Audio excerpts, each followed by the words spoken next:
యేసుక్రీస్తు నామములో పరిశుద్ధాత్మ ఆశీర్వాదమును ప్రతిరోజు పొందుకుంటున్న ప్రతి ఒక్కరికి హృదయపూర్వక వందనాలు తెలియచేస్తూ ఉన్నాను.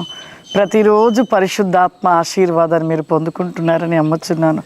ప్రతిదినము కూడా మనం ఉదయం లేవగానే ప్రార్థన చేసుకునుట, వాక్యమును ధ్యానించుట, పరిశుద్ధాత్మ ఆశీర్వాదం పొందుకునుట, ఆ దినమంతా కూడా దేవుడు మనకి విజయాన్ని ఇస్తాడు, దీవిస్తాడు. ఈరోజు పరిశుద్ధాత్మ దేవుడు మనకిస్తూ ఉన్న వాగ్దానము యోహాను రాసిన ప్రకటన గ్రంథము 12వ అధ్యాయము 12వ వచనము.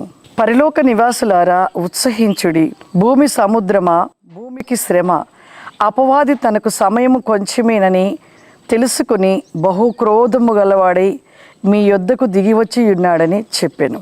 ఈరోజు పరిశుద్ధాత్మ దేవుడు మనకి ఇస్తూ ఉన్న ఈ ఒక వాగ్దానము, క్రోధము కలిగిన వాడు అపవాది.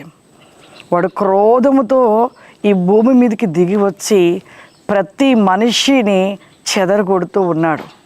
ప్రతి ఒక్క మానవుడు దేవుని స్వరూపంలో దేవుని యొక్క బిడ్డగా ఉంటుండగా ప్రతి మానవుని, ప్రతి ఒక్కరిని కూడా చెదరగొట్టాలి, పాడు చేయాలి, వారి హృదయాన్ని పూర్తిగా పాపంతో నింపాలని అపవాది వాడికి ఇక సమయం లేదని, కొంచెమే సమయం ఉందని ప్రతి మనిషిని, ప్రతి ఒక్కరిని, ముఖ్యంగా అయితే ఎక్కువగా వాడు శోధించేది ఎవరిని అంటే క్రైస్తవులే.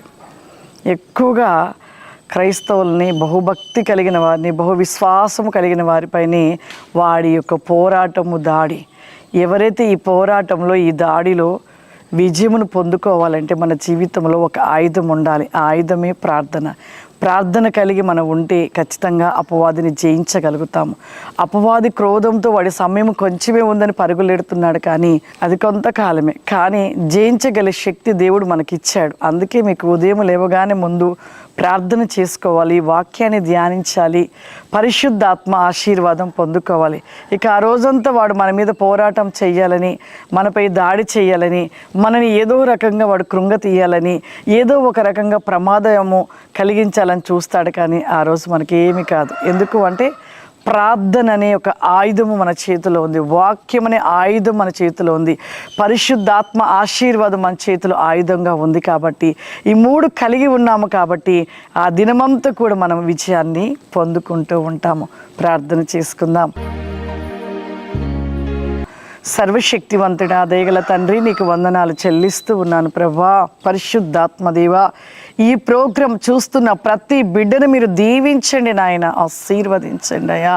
నిజమే ప్రభా, వానికి సమయం కొంచెమే ఉందని క్రోధముతో ప్రభా ఎవరిని మృంగుదునా అని గర్జించి సింహములే తిరుగులాడుతూ ప్రతి హృదయాన్ని చెదరగొట్టుతూ ప్రభా తిరుగుచుండగా అపవాది యొక్క తంత్రములను లయపరచండి ప్రభా. ఈ ప్రోగ్రాం చూస్తున్న ప్రతి బిడ్డను ప్రభా నీ శక్తి చేత నింపండి, నీ ఆత్మ చేత నింపండి అయ్యా, మీ అభిషేకము చేత నింపండి అయ్యా. దినము అగ్ని జ్వాలలుగా మండించబడాలి ప్రభా. దినము వారిలో ఆత్మ వెలిగించబడాలి నాయన. దినము ప్రభ నీ శక్తి చేత నింపబడి ప్రభా సాతాన్ని జయించి ఓ పరలోకపు అభిషేక వేగము చేత బిడ్డలు నింపుకో ప్రభా. నీకు స్తోత్రములు. వెజలార్ ద లిస్టెల్ బికా ఫ్లారీ కమాందల రసి గ్లోరా దిస్టి కావరిమా. ఈ ప్రోగ్రాం చూస్తున్న ప్రతి ఒక్కరి వేకములు ప్రభా, ఏ అనారోగ్యము చేత, ఏ ఇబ్బందుల వేకమైన అప్పుల సమస్యల చేత బాధపడుతున్నారు ప్రభా, అట్టి సమస్యల నుండి విడిపించండి నాయన. నీకు స్తోత్రములయ్యా. ఈ యొక్క దినమంతయు ప్రభా బిడ్డల్ని ప్రభా మీ స్వాధీన వేకంలో ఉంచుకొని విజయమునిస్తున్నాయన మీ దీవెన ఆశీర్వాదముల చేత నింపమని యేసుక్రీస్తు నామములో తండ్రి, ఆమేన్. God bless you. దేవుడు మిమ్మల్ని దీవించును గాక. ఆమేన్.